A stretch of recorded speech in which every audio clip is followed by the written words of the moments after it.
Student, আজ আমি অষ্টম শ্রেণীর যে ফার্স্ট সাবমেটিভ টেস্ট আছে সেটার থেকে আমি অঙ্কগুলি সলভ করে দেখাবো। তো প্রথম প্রশ্ন ছিল, একটি বর্গক্ষেত্রের দৈর্ঘ্য দ্বিগুণ করা হলে তার ক্ষেত্রফলের কিরূপ পরিবর্তন হবে। ক্ষেত্রফলের পরিবর্তন হবে, ক্ষেত্রফল হবে 4 গুণ। তো কী করে হবে সেটা দেখায়। যদি বর্গক্ষেত্রের দৈর্ঘ্য এ ধরা হয় তাহলে সেই বর্গক্ষেত্রের ক্ষেত্রফল হবে এ স্কোয়ার, কারণ বর্গক্ষেত্রের ক্ষেত্রফল সূত্র হচ্ছে বাহু গণিত বাহু, তাই বাহু গণিত বাহু গুণ করলে কী হবে এ স্কোয়ার। এরপর বর্গক্ষেত্র যদি বাহুটাকে আমি 2a ধরি তাহলে 2a ধরলে 2a গণিত 2a হবে 4a স্কোয়ার। তাহলে এ স্কোয়ার ছিল, সেটাকে যদি বাহুটাকে আমার দ্বিগুণ করা হলো তার ক্ষেত্রফল হলো 4 স্কোয়ার, তাই উত্তর হবে 4 গুণ হবে। উত্তর হবে একটি বর্গক্ষেত্রের দৈর্ঘ্য দ্বিগুণ করা হলে তার ক্ষেত্রফলের কিরূপ পরিবর্তন হবে। উত্তর হবে 4 গুণ হবে। 2 নম্বর হচ্ছে, বর্গক্ষেত্রের কর্ণদ্বয় পরস্পরকে ড্যাশ সমদ্বিখণ্ডিত করে। পরস্পরকে সমকোণে সমদ্বিখণ্ডিত করে। 2 নম্বর প্রশ্ন যেটা আছে, বর্গক্ষেত্রের কর্ণদ্বয় পরস্পরকে সমকোণে সমদ্বিখণ্ডিত করে। এরপর কিভাবে আমি এটা দেখে নিই। এটা ধরো একটা বর্গক্ষেত্র, তাহলে বর্গক্ষেত্রের 4টি বাহুই কিন্তু সমান হয়, তাই মোটামুটি যদি একটা কর্ণ আঁকি তাহলে এইখানে যে কোণটা উৎপন্ন হচ্ছে সেটা হচ্ছে সমকোণ, এইখানে যে কোণটা উৎপন্ন হচ্ছে সেটাও সমকোণ, এইখানে যে কোণটা উৎপন্ন হচ্ছে সেটাও 90 ডিগ্রি, এবং এই যে কোণটা উৎপন্ন হচ্ছে সেটাও 90 ডিগ্রি। তাই এটার উত্তর হবে সমকোণে সমদ্বিখণ্ডিত করে। তারপর 3 নম্বর আছে যে পাইচিত্রের ক্ষেত্রে এক একটি বৃত্তকলার মাপ তথ্যের যে অংশকে বোঝায় সেই অংশের পরিমাণ ব্যস্ত অনুপাতী হয়। এটা সত্য অথবা মিথ্যা করতে বলেছে, তাই এটা হবে মিথ্যা, না ব্যস্ত অনুপাতী, হ্যাঁ মিথ্যা হবে। তারপর দুটি মূলদ সংখ্যার যোগফল সর্বদা কী হয়, মূলদ সংখ্যায় হয়। কারণ কি, মূলদ সংখ্যা কাকে বলে, ধরো এটা একটা মূলদ সংখ্যা এবং আরেকটা মূলদ সংখ্যা হচ্ছে 1-এর 3, এগুলোকে যদি ভগ্নাংশে যোগ করি তাহলে ঠিক এই টাইপের সংখ্যাগুলোই আমরা পাবো। তাই দুটি মূলদ সংখ্যার যোগফল সর্বদা মূলদ সংখ্যায় হবে। এরপর একটি দ্বিপদী বীজগণিতিক সংখ্যামালার উদাহরণ। দ্বিপদী বীজগণিতিক মানে দুটো পদ থাকবে, যে সংখ্যামালার দুটো পদ থাকবে, দুটো বীজগণিতিক পদ, যেমন এ বি, এটা হচ্ছে একটা দ্বিপদী সংখ্যামালার উদাহরণ। এরপর 2x / 2y + 2y 2x - 2y, যেটা করবে সেটাই হবে, দুটি পদ থাকবে, x এবং পদ y পদ দুটি পদ থাকবে। তারপর 6 নম্বর কোশ্চেন আছে যে 121-এর সঙ্গে কোন ধনাত্মক সংখ্যা 121কে কোন ধনাত্মক ক্ষুদ্রতম সংখ্যা দ্বারা গুণ করলে গুণফলটি একটি পূর্ণ ঘন হবে। তাই 121কে যদি আমি বর্গমূল করি কি পাবো, 11 × 11, দুটো 11 পাচ্ছি, কিন্তু ঘনমূল নির্ণয় করতে গেলে আমাকে 3টে 11 চাই। তাই 11 × 11 করলাম, তার সঙ্গে আরেকটা 11, তাই 11 গুণ করলে এটি একটি পূর্ণঘন সংখ্যা হবে। অ্যান্সার হবে 11। ঠিক আছে। এরপর 2 নম্বরের কোশ্চেনগুলি আছে। 2 নম্বরের যে কোশ্চেনগুলি আছে এগুলি প্রত্যেকটিতে কিন্তু 2 নম্বর করে আছে। এর প্রথম প্রশ্ন আছে গুণফল নির্ণয় করো। গুণফল কীভাবে করব, x² বীজগণিতিক গুণফল, x² + 12 - 7y, তার সঙ্গে 2x - y, এই সংখ্যামালার গুণফল করতে বলেছে। তো প্রথম কাজ, 2 সঙ্গে x এর সঙ্গে x এর গুণ করব। 2x এর সঙ্গে যদি x এর গুণ করি তাহলে 2x, এবং এই x এর পাওয়ার 1, x এর পাওয়ার 2, তাই এটা হয়ে যাবে x³ 2x এর সঙ্গে 12 যদি গুণ করি তাহলে প্লাস 12 দুগুণে 24x, 2 এর সঙ্গে যদি 7 গুণ করি, এখানে যেহেতু কিছু চিহ্ন নাই মানে প্লাস ধরতে হবে, প্লাসে মাইনাসে গুণ করলে হয় মাইনাস, 2 × 7 = 14xy। এরপর y দিয়ে আমি গুণ করছি, তাহলে y দিয়ে যেহেতু x² গুণ করছি, x²y - x²y, তাই এখানে কোথাও x²y নেই, তাই আমি তাকে সাইডে নামাবো, x²y। এবারে y দিয়ে যখন 12কে গুণ করছি তখন হবে 12y - 12y, আর y দিয়ে যখন 7কে গুণ করছি তখন হবে মাইনাসে মাইনাসে প্লাস হয়ে যাবে এবং 7y²। এটাকে যদি গুণের আকারে আমি নিচে নামাই তাহলে কী হবে, 2x³ ঠিক আছে, -24x + 24x - 14xy - x²y - 12y + 7y²। এটা হয়ে গেল সম্পূর্ণ অ্যান্সার। তারপর নিচের আরেকটা প্রশ্ন আছে, ঘনফল নির্ণয় করো।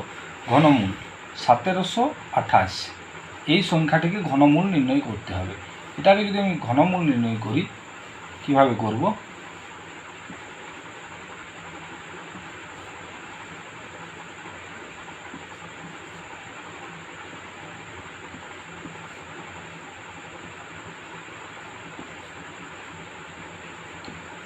চুয়ান্ন 27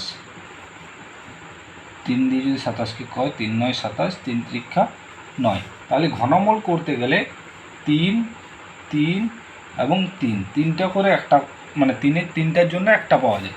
তাহলে কি করব, আমি যদি ঘনমূল করি তাহলে এটা ডাইরেক্ট করে দিচ্ছি, এত বেশি না লিখে প্রথমে প্রত্যেকটাই লিখলাম। 2 গণিত 2 গণিত 2 গণিত 2, 6টা 2 আছে, 3 3 6টা 2 এবং 3টা 3 আছে।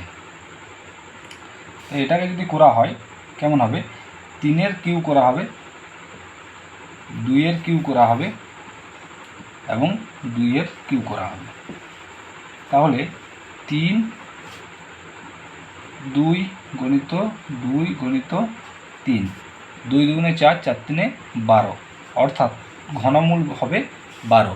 এটার অ্যান্সার 1728-এর ঘনমূল করতে গেলে কত হবে, 12 অ্যান্সার হবে। তারপর নিচে ছবিটা কেমন আছে আমি একবার আঁকার চেষ্টা করি। নিচে এই টাইপের একটা ছবি আছে, এখানে সি বিন্দু আছে, এখানে ও বিন্দু আছে, এখানে বি বিন্দু আছে, এখানে ডি বিন্দু আছে, এখানে এম, এখানে এ। তো এই বিন্দুটার মধ্যে এটা 90 ডিগ্রি বলে দেওয়া আছে। এরপর এই বিন্দুটার মধ্যে বলেছে বিপ্রতীপ কোণ ও দুটি পূরক কোণ। পূরক কোণ মানে জানি কি, পূরক কোণ মানে দুটি কোণের যখন যোগফল 90 ডিগ্রি হবে সেই কোণটাকে আমরা পূরক কোণ বলবো। যেমন এই দুটো কোণ, এইটা হচ্ছে 90 ডিগ্রি, টোটাল 4টাই 90 ডিগ্রি, তার মধ্যে এই দুটো কোণের যোগফল হচ্ছে 90 ডিগ্রি। তাই পূরক কোণ কোণগুলি এ ও এম এবং ডি ও এম। কোণ এ ও এম ও কোণ ডি ও এম, এই দুটো হচ্ছে পূরক কোণ। আর বিপ্রতীপ কোণ কোণগুলোকে বলা হয় যেগুলো বিপরীত দিকে অবস্থিত। তাহলে এ ও সি একটি কোণ, এটা হচ্ছে এ ও সি কোণ বিপ্রতীপ এবং বি ও ডি কোণ বিপ্রতীপ। বি ও ডি এটা বিপ্রতীপ কোণ আর এটা হচ্ছে পূরক কোণ। তাহলে অ্যান্সার হয়ে গেল আমার 3 নম্বরে। এরপর কোশ্চেনে যাব 4 নম্বরের, যেটা যে টেস্ট আমি নিয়েছিলাম সেই টেস্টে এই কোশ্চেনটা আমি দিয়েছিলাম, খুবই ইম্পর্টেন্ট কোশ্চেন। তো এখানে এই টাইপের একটা অঙ্ক আছে, যার এই জায়গার মানটা বলা আছে 80 এবং এই জায়গায় এক্স এবং এই জায়গায় 3x, এখানে ডি, এখানে এ, এখানে বি, এখানে সি দেওয়া আছে। তো এখানে এক্স এবং 3x দেওয়া আছে। তাহলে আমি জানি এই জায়গাটার টোটাল মান হচ্ছে 180 ডিগ্রি। তাহলে টোটাল 180-র মধ্যে আমার 80 ডিগ্রি দেওয়া আছে, বাকি আছে 100 ডিগ্রি। তাহলে কীভাবে করব, x + 3x + 80 সমান 180। এরপর 3x আর x হচ্ছে 4x সমান 180 - 80। ঠিক আছে, 4x সমান কত হচ্ছে 100। তাহলে x সমান কত, 25, অর্থাৎ এই কোণটার মান হচ্ছে 25 এবং এই কোণটার মান 25-এর 3 গুণ অর্থাৎ 75। তাহলে উত্তর হয়ে গেল। তারপরে আরেকটি অঙ্ক আছে, আর দুটি অঙ্ক লাস্ট আছে, তারপর বড় অঙ্কে চলে যাব পরের দিন, নেক্সট ভিডিওতে আমি বলবো। তাহলে এখানে a + b এবং a - b আছে, তারপরে a² + ab + b² এবং a² - ab + b²। খুব ইম্পর্টেন্ট অঙ্কের মধ্যে এটাও পড়ে, তাই এই দুটিকে আমি পাশাপাশি লিখব, a + b এবং তার পাশে লিখব a² - ab + b²। অপরপক্ষে লিখব a - b লিখব এবং a² + ab + b²। তাহলে এই দুটো সূত্র করলে কি হয়, a³ + b³ এবং এই দুটো সূত্র করলে কি হয়, a³ - b³। তাহলে এটা আমার কিসের সূত্র মতো চলে আসছে, a + b এবং a - b এর মতন চলে আসছে। সেটাকে করলে কি হয়, a³ তার স্কোয়ার মানে a² - b³ তার স্কোয়ার। তাহলে হচ্ছে a6 - b6 হয়ে গেল উত্তর।